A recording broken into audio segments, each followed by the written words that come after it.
President? I work in that building. Were you in the building at the time? Naturally, if I work in that building, yes, sir. Back up, man. Did you shoot the President? No, they're taking me in because of the fact that I lived in the Soviet Union. I'm just a patsy. The President?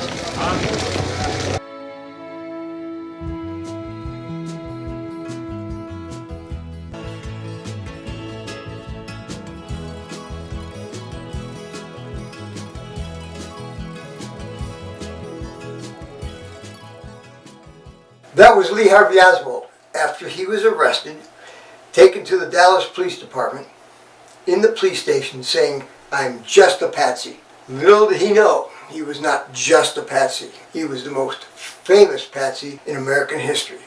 And it all started when he took the photograph in the backyard at the Neely Street address holding that rifle. That was on March 31st, 1963. 1 week later, Lyndon Johnson and John Connally visited with President Kennedy in El Paso, trying to convince President Kennedy to come to Dallas for Lyndon Johnson's birthday at the end of August. Kennedy kept declining, but they finally got him to agree to come in November, and that was going to be when they assassinated him in Dealey Plaza. Now, Lee Harvey Oswald was being set up for this. He was being groomed for this long before there was even an assassination. He was the perfect kind of a person to use in secret activities because he was a boy who never knew his father. He didn't really have a father. His father died before he was born. He had two brothers, very little relationship with them. He was in an orphanage for a while, lived with his mother, moved around a bit. When he finally went into the Marine Corps, before he was even old enough to join the Marine Corps, he was very much a loner. And that is the type of person that the government uses for secret operations, for spy missions, to infiltrate groups because they've got no home life, nobody misses them, nobody cares about them, nobody wants to know where Lee might be. So he was a great candidate for that. He was taught the Russian language in the military, went to Russia. He was stationed in Atsugi, Japan, the home of the U-2s. In 1955, their objective was to spy in total secrecy on America's Cold War enemy. The plane was built to fly way beyond the reach of enemy fighters or missiles or even radar. But its cover was blown in 1960 when pilot Gary Powers fell out of the sky over Russia, causing a bit of a to-do. And it was a pig to land. Pilots had... It was all a perfect setup for his identity to be used. And when they needed a patsy, he was a great candidate. So they got him to take that picture holding a rifle. That's not the same rifle that they pulled out of the School Book Depository after the assassination. That's another story, but they're two different rifles. One thing's entirely significant that Buell Wesley Fraser had told me, and that is that he was very much surprised that the School Book Depository hired another worker, because at the end of the summer, when all the school book orders were filled and all the kids were back in school and all the schools and all the school districts had the necessary books, they laid everybody off. He had come up to me earlier on Thursday and asked if he could ride home with me that evening, and I said sure. I said, yeah, I tell you, you can go any time. Well, about 30 minutes later, I was filling an order, and I looked at the date on the invoice, and I realized it was Thursday. And about within a half hour after that, I walked up to him. I said, "Today's not Friday." He says, "I know that."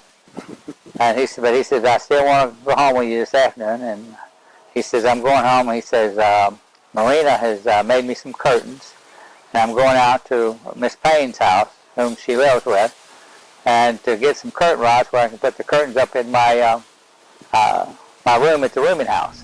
He come to me Thursday, November the 21st, and asked me could he ride home with me that afternoon. And I said, well, yes. And I said, well, why are you going home this afternoon? And he replied that he wanted to go home and pick up some curtain rods where he could put some curtains up in his apartment. And I said, oh, very well. And then I said, well, will you be going home with me tomorrow also? And he said no. He said he wouldn't be going home with me on the 22nd. He went around to the side of Buell's 1953 Chevrolet, and he placed it in the back seat. This was seen by Buell's sister, Linnie Mae Randall. I went out the back door, and Lee was there standing just outside the door, and we walked to the car. as we were getting in the car, I saw the package and I said, "What's the package, Lee?" And Lee said, "Curtain rods." The morning of the assassination, the most important thing that could have gone wrong for the assassination conspirators was that Lee Harvey Oswald didn't show up for work. He may have been sick. He may have been involved in a car accident, taken to a hospital. He could have been anywhere. If he didn't show up that day, we couldn't have this big event that was being planned by LBJ and all of his cronies.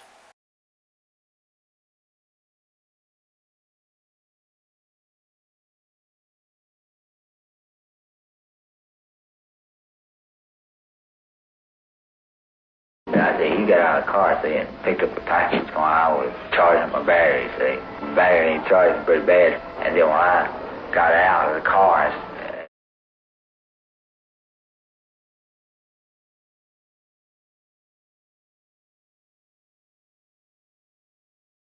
he had to show up for work at the Texas School Book Depository. So how do we do that? How do we know that? Lee had been manipulated for a long time. Connally and Johnson met with Kennedy on April 6th. On April 10th, only 4 days later, events are already in motion. There was a phony assassination attempt on General Walker in Dallas. For Warren Commission purposes, they put the blame on Oswald. Well, the police from the city came in to investigate a rifle shot that was fired into the house, fired through the west window, and hit the sill and hit the wall across the room and went through the wall over the desk at which I was sitting.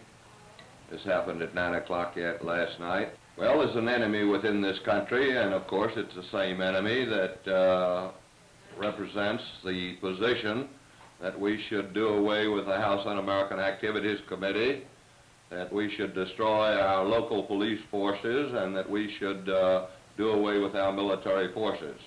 These are the, you might say, the anti-Americans as far as our traditions, heritage, and Constitution are concerned, and there are plenty of them in this country in spite of the federal government's position that there is no threat from within. There is a threat from within, and this is just further indications that there is a threat to our individual rights and liberties. The House will continue as usual. There will be no change, except that we'll double our efforts in every area, and this only indicates the necessity for it. It's been interesting to note that as a result of our tour from coast to coast, there's been much response to what's been said on this tour. People are very much interested and quite upset across the land. It seemed funny. How could he have missed just shooting through his backyard, trying to kill General Walker, when he missed the target, yet he's able to hit the target perfectly while Kennedy's in a limousine driving away. None of this makes sense.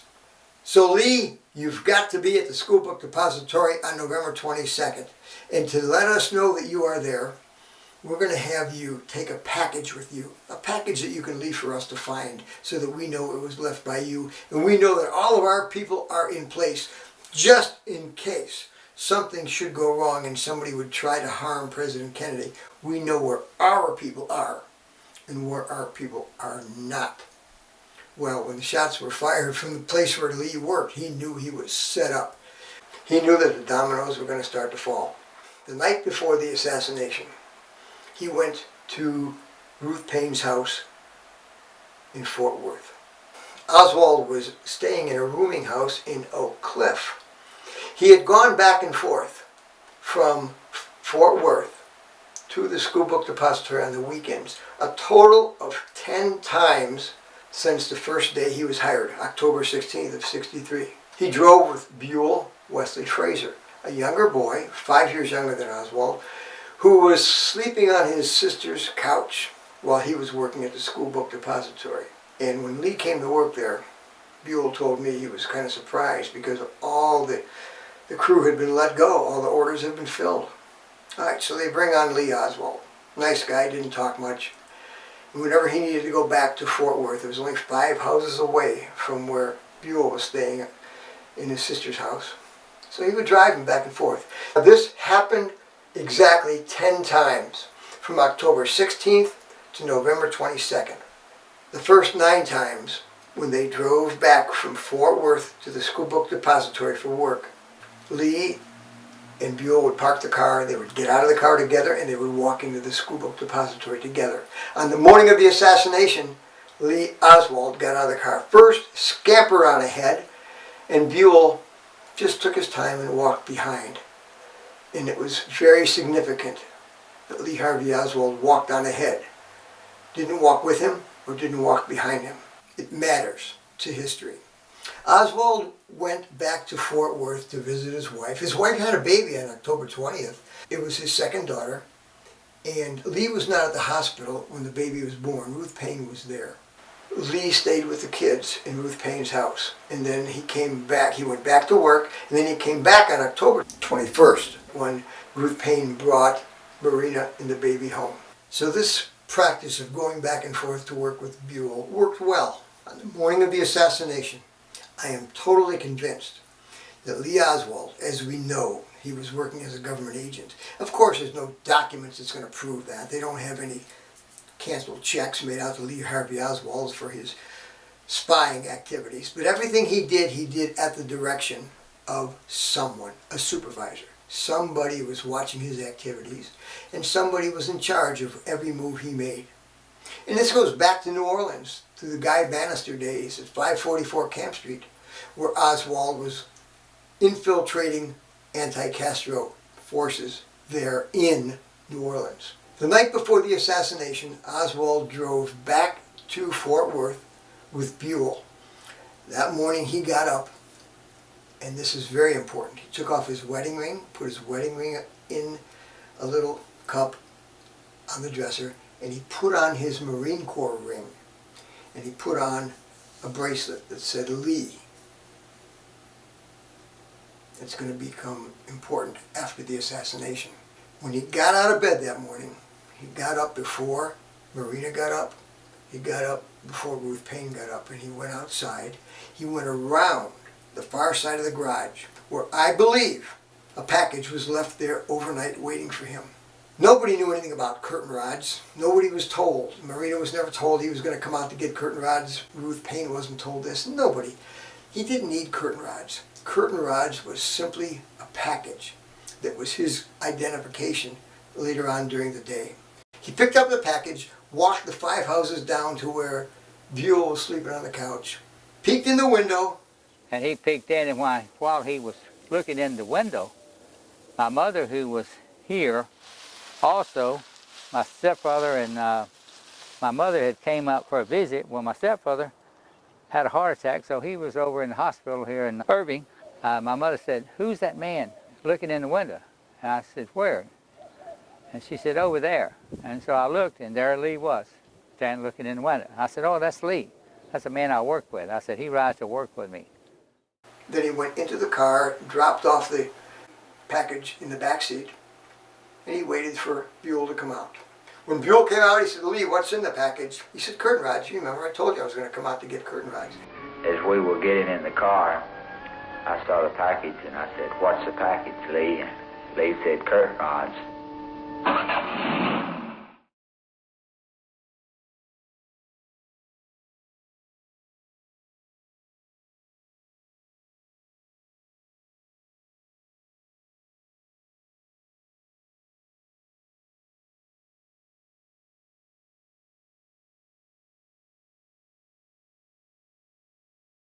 View of Dallas, Texas in 1962.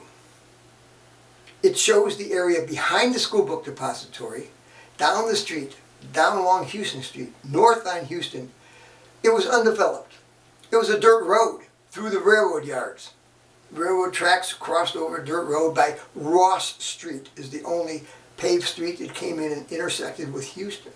There were bushes growing along the side, and Oswald simply got out of the car, walked on ahead of Buell, who took some time, watched the railroad cars. He enjoyed the trains. And he walked on some distance behind Lee Oswald. He said 50 feet, could have been 40 feet, could have been 100 feet. But when Oswald walked on his way to the School Book Depository, he threw that package of curtain rods Started walking a little bit faster, and he finally got about 50 feet ahead of me. The dirt off to the side. Somebody came and picked up those curtain rods. Those curtain rods were never found. Oswald was told, if anything happens, if there's any kind of disturbance, if there's any kind of problem with the president's visit to Dallas this day, we're going to meet. We're going to meet at the Texas Theater on West Jefferson in Oak Cliff. Oswald knew the area, knew the theater. So Jack Ruby lived. This is not too far from where Tippit was murdered. Oswald didn't do that either. But all of these events are being created to set up the murder of Oswald. It's important because Oswald could never live long enough to tell the truth. I'm a patsy. That sealed his death. I'm just a patsy. After the assassination, Oswald found his way to the Texas Theater as he was appointed. And he went there searching for not somebody, but something. He didn't know who he was supposed to meet. He sat down next to a pregnant girl. Now there's 900 seats, 880 seats were vacant. Oswald chose to sit next to a pregnant lady. After just a few seconds of this, she got up and left. While she's in the restroom, Oswald gets up, moves across to the other side of the theater, and the right side in the back, sits down next to a man named Jim Davis. To get to Oswald's seat, Lee Oswald walked in front of Mr. Davis, who had to stand up because he was in Oswald's way, and Oswald sat down right next to him. Oswald didn't know him. He didn't know Oswald. That didn't go over well either. Jim Davis did not have the curtain rods. And Oswald did that one more time. He then got up and moved and went to the back of the theater, third row from the back, fifth seat in, where he sat down, where he was pointed out to the police who had now surrounded the theater. That's the man. They arrested Oswald in a scuffle, and then they dragged him out of the Texas Theater. He was only there for a minute, got up and left and went and sat in the back of the theater, third row from the back, fifth seat from the aisle. He wasn't looking for a person. He was looking for the package of the curtain rods. That is how he was told. He would know that he was with the right person, that he made contact with the person who was going to get him to a safe position so that nobody who had infiltrated any group would be harmed if something happened to Kennedy. Well, when Kennedy was shot, Oswald knew, I better get myself out of this situation. And the shots came from the same building where I worked. They may be after me. So he went over there to meet the contact, looking for the curtain rod package, not the person. But as matters turned out, Oswald's being set up.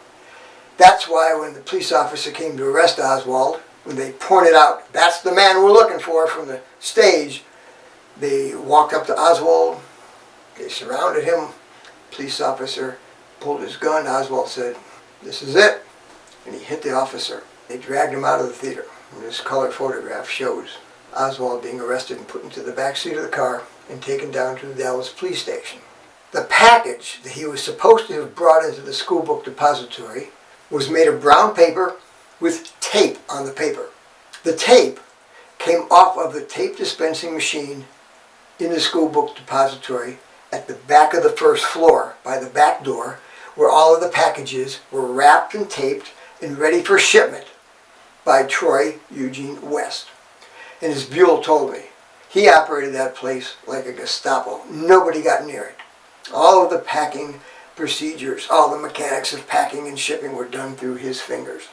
But yet, up on the 6th floor, we're told there was a brown paper wrapping that Oswald had used to bring the school book into the school book depository, the rifle wrapped in this bag. Now, strangely enough, we don't get to see this bag up where they found it, up on the 6th floor.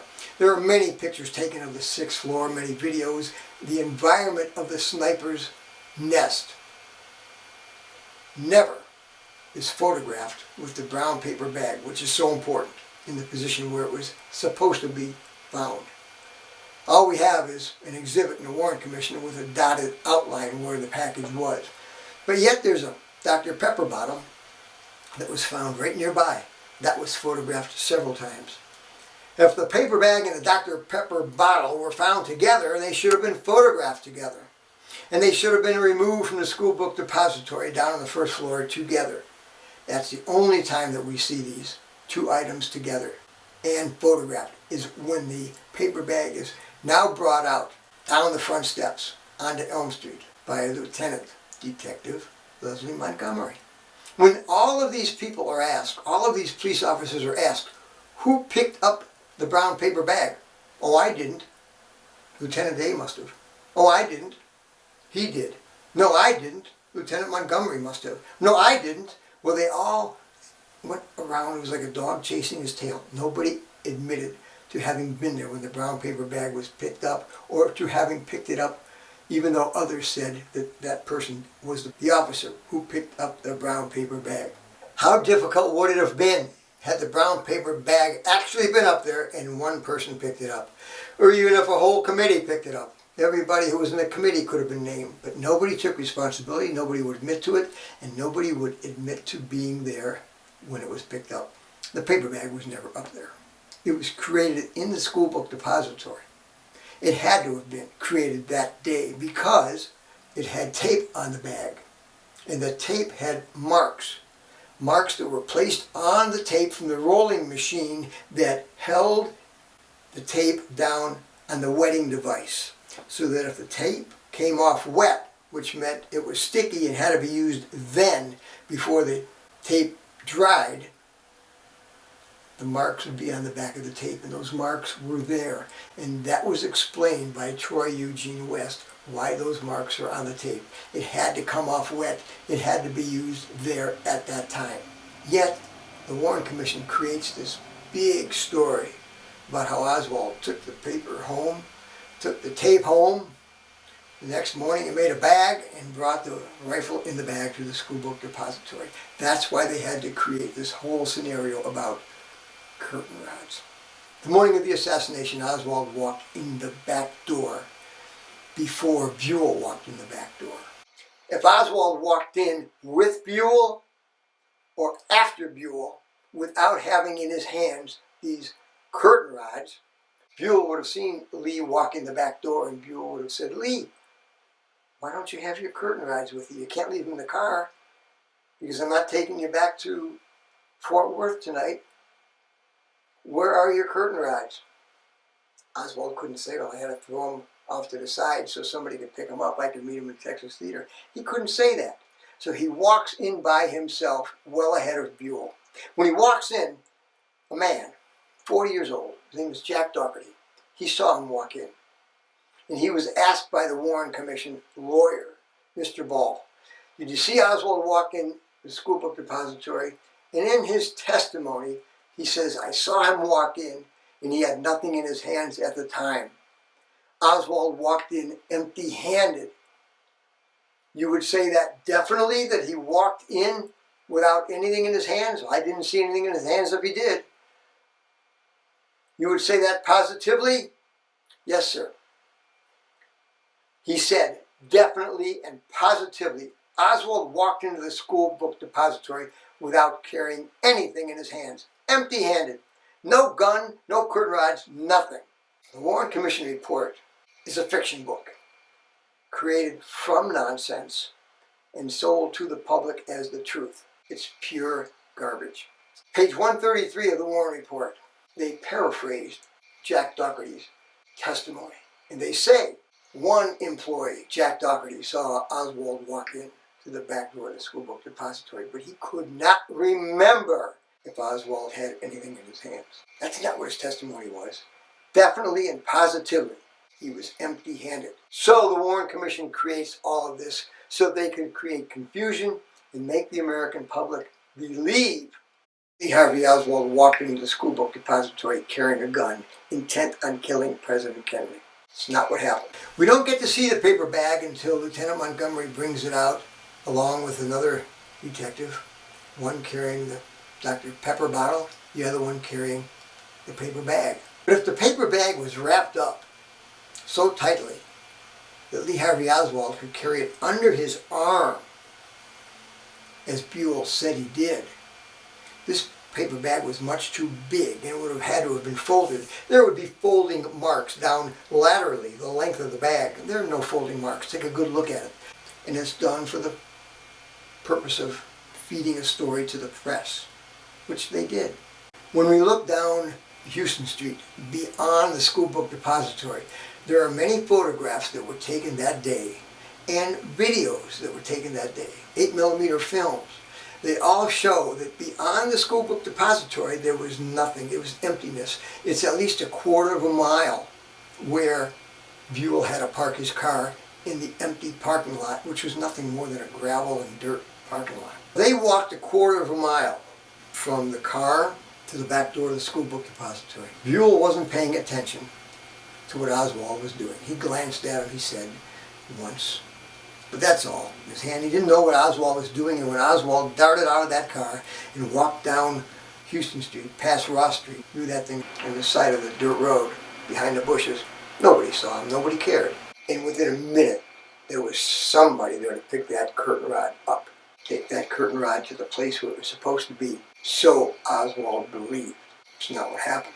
So when we see Detective Marvin Johnson with Detective Lieutenant Leslie Montgomery bringing out from the School Book Depository these two items, Detective Johnson holding the Dr. Pepper bottle, Lieutenant Montgomery holding this brown paper bag, this brown paper sack that we're told held a well-oiled rifle.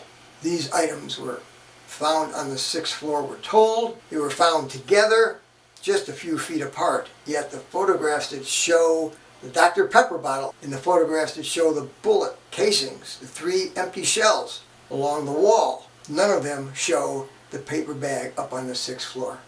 The paper bag was never up there. There's a lot of footage, a lot of film that was taken up there of the discovery of the rifle and the rifle being carried down out of the front door. No photographs show the brown paper bag on the 6th floor. It was never there. Lee Harvey Oswald, when he's arrested, he's showing the handcuffs that are binding him as he's in the police station.